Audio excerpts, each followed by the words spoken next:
ఓ పక్కన ఆడెవడు పాకిస్తాన్ ప్రధానమంత్రి షాబాజ్ షరీఫ్ అనే పనికిమాలిన సొంట ఐక్యరాజ్య సమితిలో వాగాడు. హిందువులు తీవ్రవాదులు, ప్రపంచానికి హిందుత్వ తీవ్రవాదం ప్రమాదం అని. ప్రపంచంలో ఇస్లామిక్ రాజ్యం మార్చాలని ప్రయత్నిస్తున్నటువంటి వాళ్ళే ఉన్నారు తప్పించి, హిందూ రాజ్యం కావాలని ఎవడు ఏ ఉగ్రవాద చర్య చేయట్లేదు.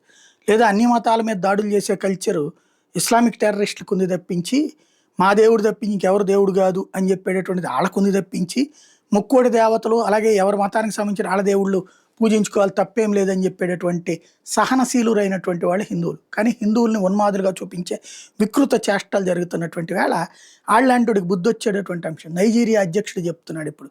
నైజీరియాలో గత 5 సంవత్సరాల్లో 5 లక్షల మంది పిల్లలు చచ్చిపోయారట.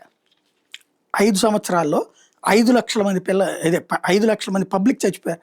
ఎందుకని అంటే ఈ ముస్లిం తీవ్రవాద సంస్థలు క్రిస్టియన్స్ని టార్గెట్ చేసుకుంటున్నాయి, వాళ్ళని చంపేస్తున్నాయి. చంపేసి మిగిలిన వాళ్ళని బతకాలంటే ఒక ఊళ్ళో 1,00,000 మంది 1,000 మంది ఉన్నారంటే 100 మందిని చంపేస్తారు. చంపేసి మిగతా 900 మందికి వార్నింగ్ ఇస్తారు, మీరు మతం మార్చుకోవాలి, మళ్ళీ మేము వచ్చే టైంకి మీరు మతం మారుండకపోతే కనుక మీ అంతు చూస్తామని. ఇలాంటి పరిస్థితుల్లోనే నైజీరియాలో ఉన్నటువంటిది ఇప్పుడు నైజీరియన్ నేతలే చెప్తున్నటువంటి పరిస్థితి.